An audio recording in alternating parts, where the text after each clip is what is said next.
Gurubhyo Namaha. Om Sri Matre Namaha. Om Namah Shivaya. We just celebrated the Kartika Purnima, the full moon day of the month of Kartika. This brings an end to the Chaturmasa Vratam, which started on Guru Purnima.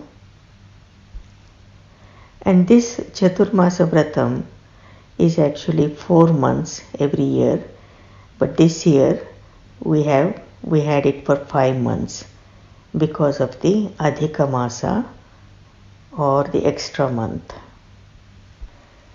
Here I will speak about Shiva in eternal freedom. In essence, we know that you and Shiva are not separate, are not different.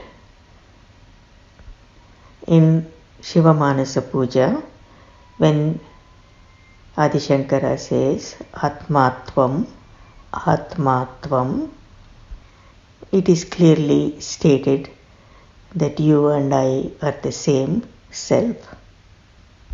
We have understood so far that Shiva is absolute pure consciousness with no signs of relativity or no trace of ignorance. And this is what you experience in the transcendental consciousness or the fourth state of consciousness or Turiya. And this absolute consciousness as existence is what Paramatma is. So, even when Paramatma or Paramashiva took a form, he still remained as the pure absolute consciousness. He remained the source and the cause of everything, but he remained as the witness and let his Adishakti, his primordial nature or Shakti Swarupini, be his instrument for creation and creating the orderliness and the infinite natural laws under one natural law or dharma.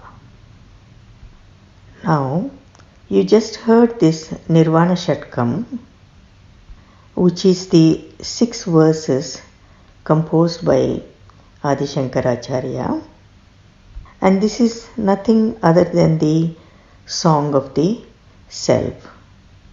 It is the song of yourself, of your own Atma. It is this song which is revealed in self-realization.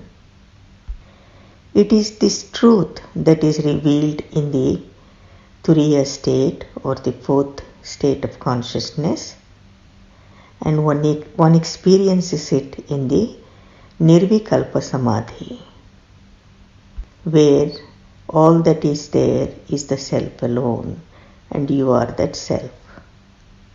And this is the beginning of the actual nirvana or freedom in enlightenment.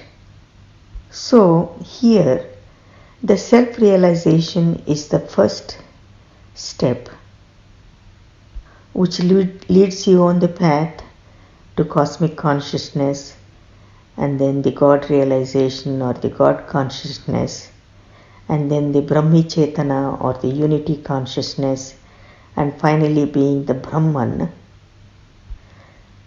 the Advaita, the self alone, the non-dual self, the pure absolute consciousness. Here the distinction between Paramatma and the Brahman, which is achieved by a human being enlightened, is that there is a little of the Lesha Avidya. This is because if one has complete absolute pure consciousness, then it is difficult to keep the body. The body cannot exist. So this slight trace of this lesha avidya, or the small degree of this ignorance, allows this one who has attained this Brahman state to function in this world and carry on this work as the instrument to God. And also this little relativity maintains this relationship with the Guru and his personal God.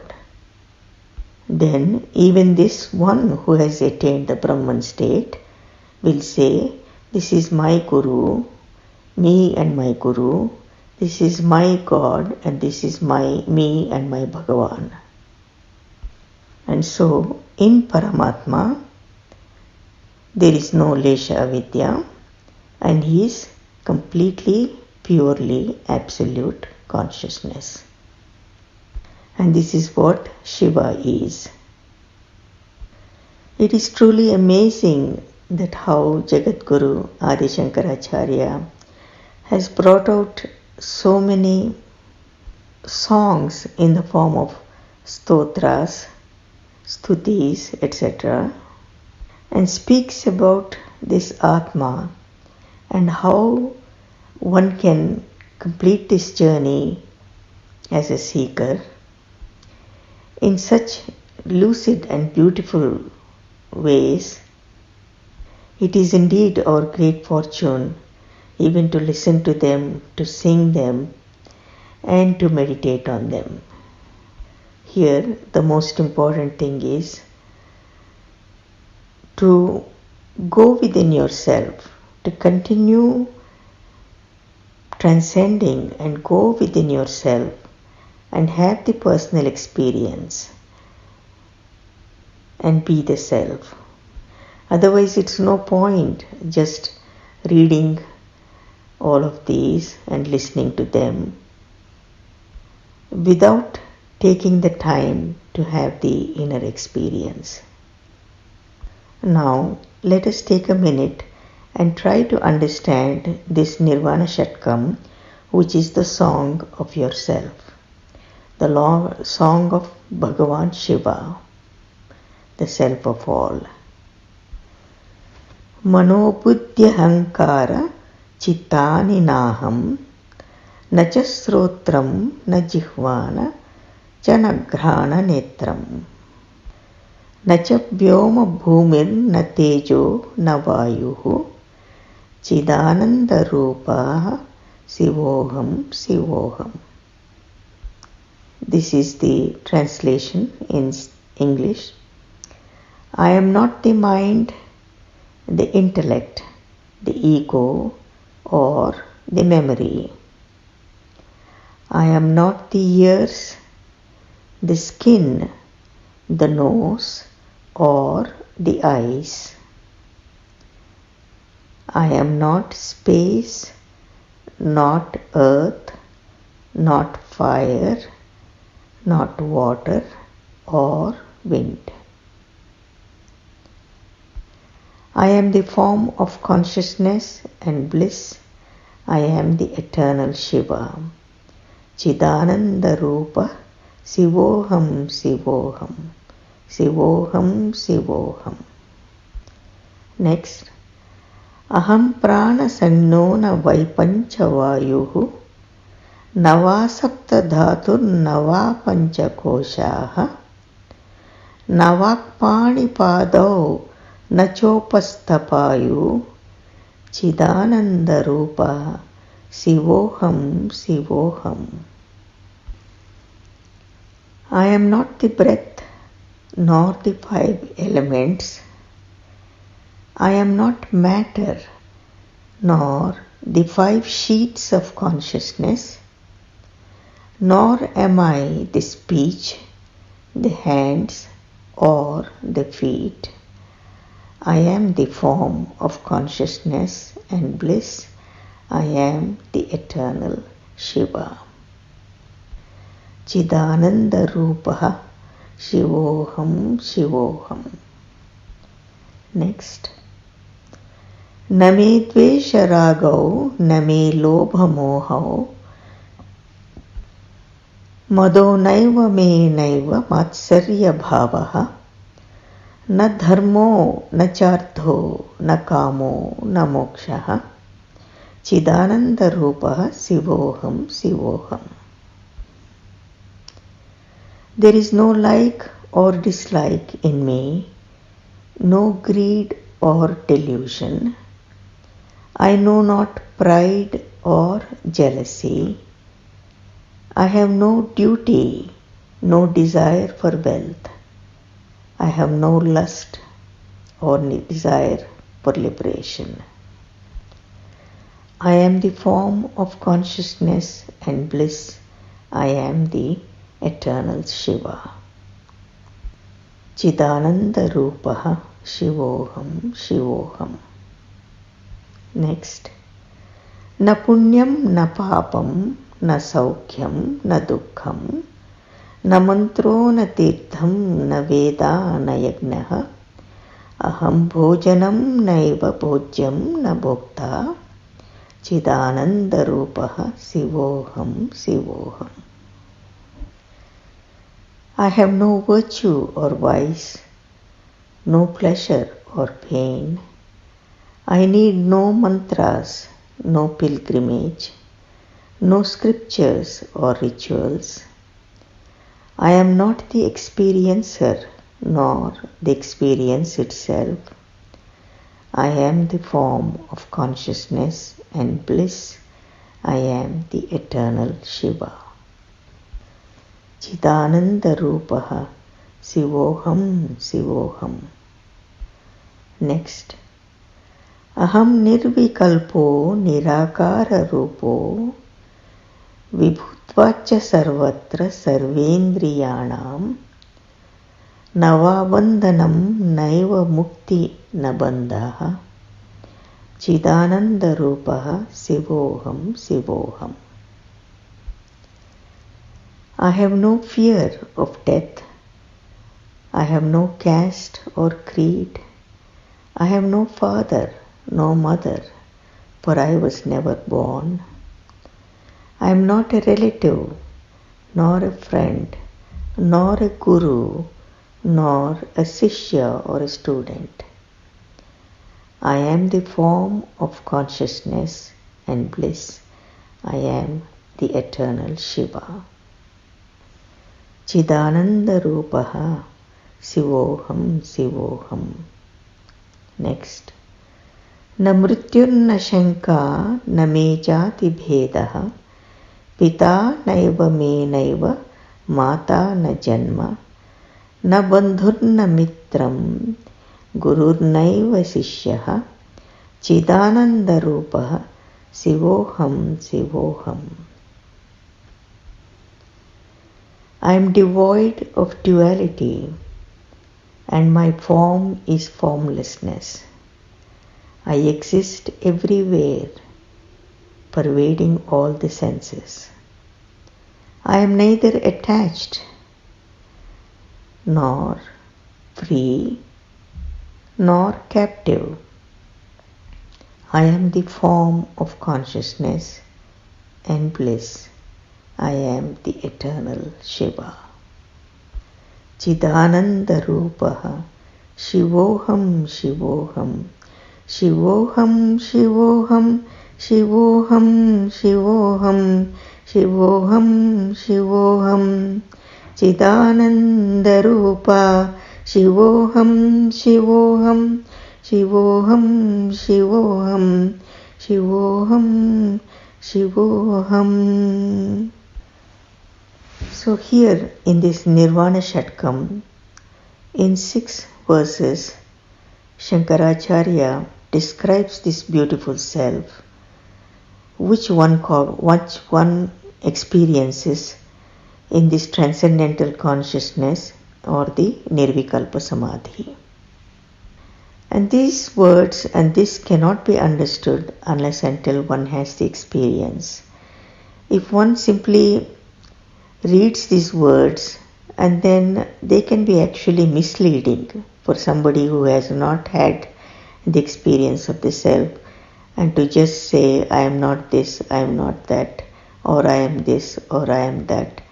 And then how they relate to others and how they relate to the world or how they relate to themselves, all can create confusion.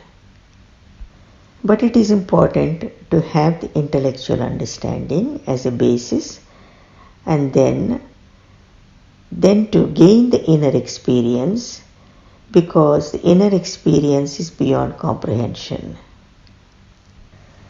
When one has this experience of this pure self, then this understanding of the truth of who you are, the realization of who you really are, that you are the Atma alone, and you are this never-changing phenomena, and all this ever-changing phenomena is perishable, and you are not in freedom, you are in bondage and attachment, becomes very, very clear.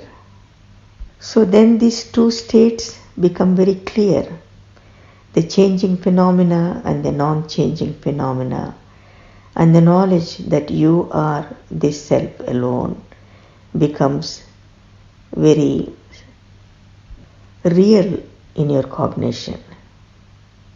One can never forget this experience, this concrete experience of knowing the self. And when one has this pure experience of the self, then one longs for it again and again, to have the same experience, because this is the experience of the pure eternal freedom. Free from bondage, free from limitations, free from feeling that you are not perfect, that you are not complete, or you are not full or whole. And this is the longing of the soul. This is the eternal longing of the soul, to be in freedom, to be in full, to be in wholeness, like Shiva, because you are the Shiva. When I had my first Nirvikalpa Samadhi, it was truly beyond comprehension, and it took me days and weeks and months together to understand it, to fathom it, and what it has done to the whole of the physiology and the nervous system was also beyond comprehension. And then for several months, I don't know for how many months, I never had the exact same Nirvikalpa Samadhi for a long time. And then this longing continued, that I wanted to have that experience.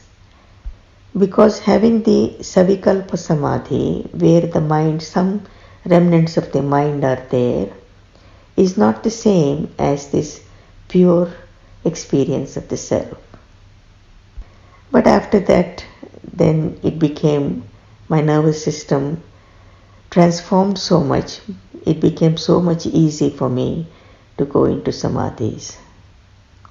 So again and again we come back to this nervous system, which needs to experience this silence, and it is the one which is transformed. Here again, the repeated experience of this pure self-consciousness then establishes the cosmic consciousness, where the self and the non-self are completely cognized and lived in existence. This reality of who you are, the Atma, and the non-reality of this ever-changing phenomena of your body and mind becomes your everyday existence. So here, for all of you seeking enlightenment, it is important to understand that it is the self which brings the transformation into the non-self. It is the self which does it, this transformation into the non-self, and it is not the non-self.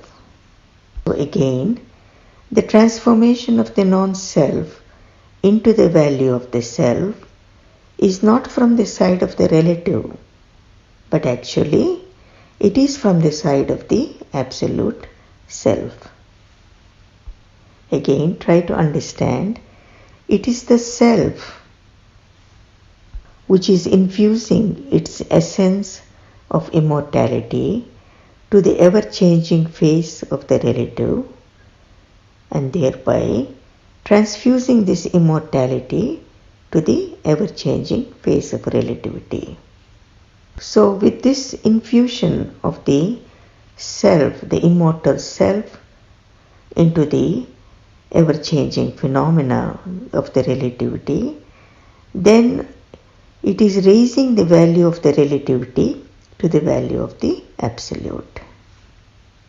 So the whole process of enlightenment is bringing to light this mechanics of transformation of the non-real into the value of the real. But the whole teaching and experience is not in terms of the non-self glorifying itself.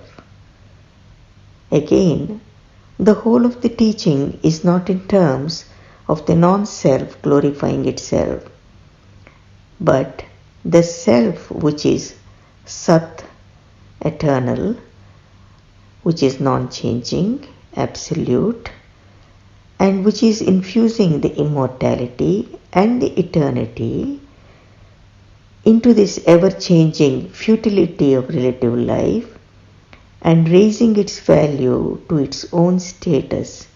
And this is the glorification of the self in uplifting and transforming the non-self.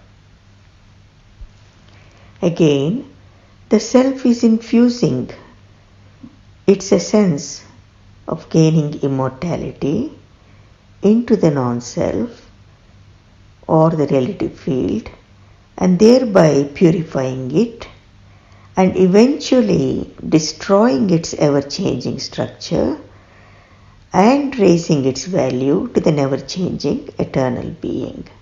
This is the glorification of the self.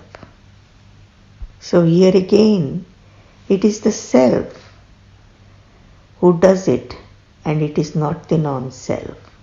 The non-self remains where it is, and it is the self in its great compassion and grace, it is transforming the non-self or the relative. This transformation of the non-self into the value of the self is from the side of the absolute alone. And again, one has to understand that this teaching, this Brahma Vidya, is not about the cognition of the multiple variety of creation. It is not just the cognition of the multiple variety of creation into the value of unity. Because this cognition has nothing to do with what the items of variety are. And this cognition has to do only with the state of consciousness, the seer, what the seer is and who the seer is. So this seer is the self alone. And this is how the self extends its value. It extends its value to the non-self. Further, you need to understand that in reality the self is omnipresent. And being omnipresent, it just cannot extend anymore its value. Now here, the pinch is that the self which is already omnipresent has to extend its value into the ever-changing value of the relative, so that the ever-changing value of the relative may be transformed into the never-changing value of the self. And this is how this glorified state of enlightenment, unity, is cognized and it is realized. simply by virtue of the extension of the self into the value of the ever-changing non-self. And this cognition one experiences concretely only during transcendence, meeting the transcendent. Here, the self is bringing the relativity to its status of infinite dignity. It is not that the world becomes unified. No, the world is not unified. It is not that everything melts away into a lava of unity. No, that does not happen.